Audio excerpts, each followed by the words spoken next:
What's up everybody, welcome to my channel. Today we're playing chess and we're against someone from Poland. So let's kill one of my brothers with the Karokan defense. I love this opening, by the way, it's so straightforward and it's just simple to play, man. Let's spin the knight. Okay, so here you obviously should retrieve your bishop, right? But I do like to take because technically I can win a pawn here. Because I just captured, and if he recaptures I have this knight capture, and usually at the lower levels, like, and I'm like talking about 800, 600, my opponent just hangs a bishop 100, but a lot of times you're threatening this, right, and people might move their queen like here, trying to later on make a threat, but they won't succeed.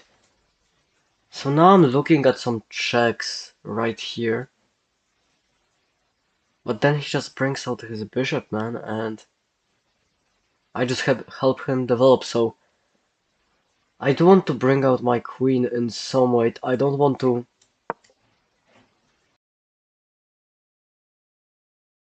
I don't want to bring this knight back and then hang this pawn. I could have went here, but then after he pushes this pawn, I kind of have to move my knight, and then that pawn will be a target. Such a dick move by my opponent. I definitely could go for something like check, but then he develops his knight, so the best option is probably to slide back with my queen, slide to the side. That's definitely more accurate, but from here on out I just have to keep my trade. Trade is good, I'm up, but it's very important to not blunder anything, and the game will win itself. Let's set up some development over here, and another important thing is that, well, it's not important, but he can play something like this, but I can always push. That would be kind of annoying.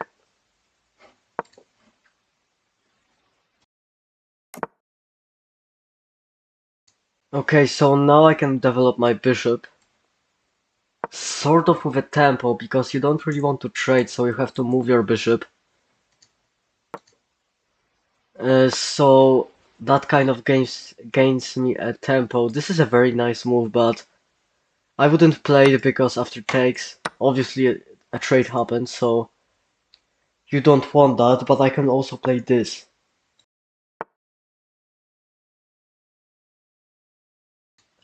And the whole point of this move is that I can develop my knight, and after I castle I have a rook opened up staring at your king, and this knight that is currently on this f6 square after this sequence will jump here, and if you push then it can infiltrate here. It's very strong. And my opponent has kind of committed to placing his medium and large pieces over here. I will take because it's an open file, like, come on. I will go here because there's a high chance he will move his rook here in order to, in order to stop me from castling, right? So I will have to place my knight here, and if he pushes any of those pawns, well, I can move my knight forward. I can take this pawn, I can go here, here. Many options, and after I castle is basically, it will be basically game over because I'm castled, I'm safe, and you are down a knight, and and a very powerful knight at that. This looks fine, just grabbing a pawn. I don't hate this. I mean, it's definitely the best move on the board. Yeah, why not? Because I don't really want to commit to placing my knight here because then he can attack this knight. And it's kind of loose. I can always place it back. It's not super terrible, but you also have to be careful in many games. By the way, my mic was up for the whole game. Like, I haven't really put this down.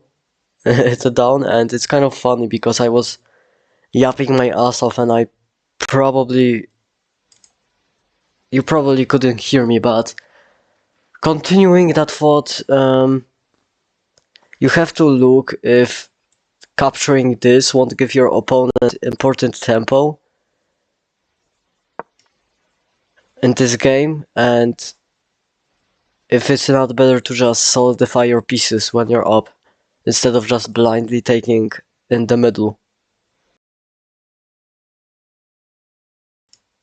It's kind of funny, my mic was up and I was recording, which is kind of frustrating if you couldn't hear me, because I mean that was basically the whole game.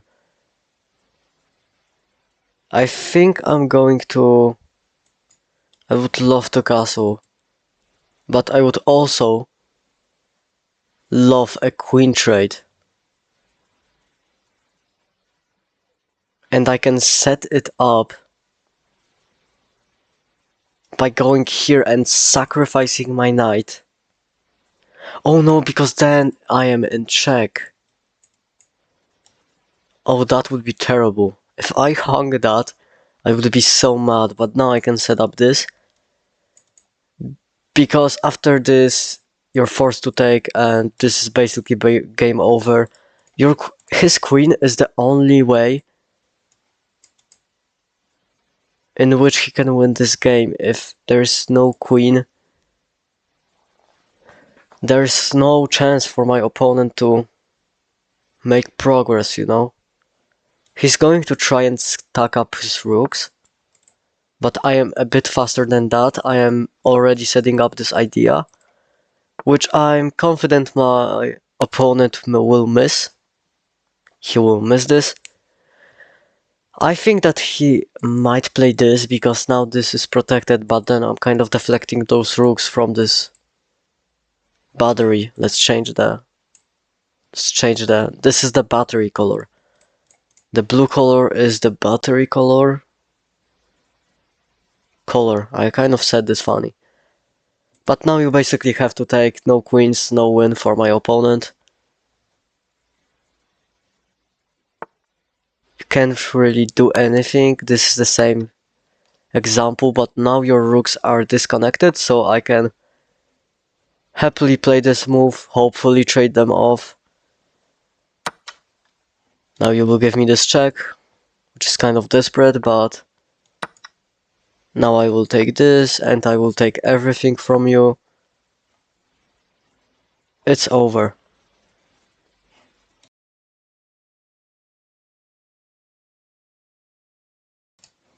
This is the last drop that my opponent could have had. Okay, so the game is finished. I think it was a clean game.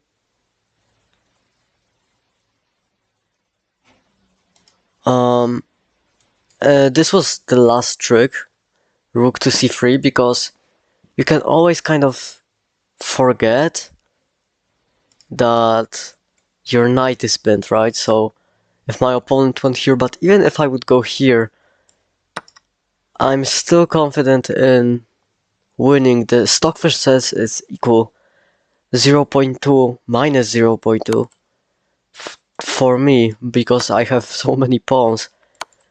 But my opponent will win it back after quite some time. Actually, here he's winning, but it's a lot more complicated than than this, but anyway, this has been your daily chess video, and I will see you tomorrow, or maybe see you today, because I have a new game. I really wanted to try out Celeste for a long time, so today it will be the first chance for me to play it, but bye bye.